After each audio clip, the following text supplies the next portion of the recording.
என்ன பண்ணுறீங்க? எப்படி இருக்கீங்க? நல்லா இருக்கீங்களா? சாப்பிட்டீங்களா? இங்கே பாருங்கள், நான் அங்கே இருக்கிற ஏரியா அப்படியே சுற்றி காட்டுறேன் பாருங்கள். மழை வர மாதிரி இருக்குது.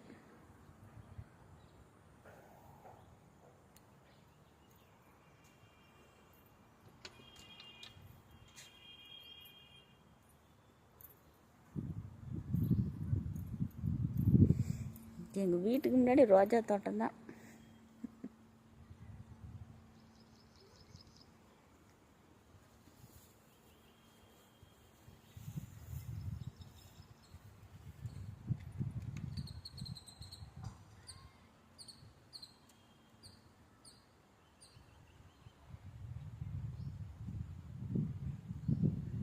மழை வர மாதிரி இருக்குது. மழை எப்போ வருமோ தெரியாது. உங்கள் ஊர்லேயும் மழை வர மாதிரி இருக்கா இல்லையாங்கிறது மறக்காம கமெண்டில் சொல்லுங்கள்.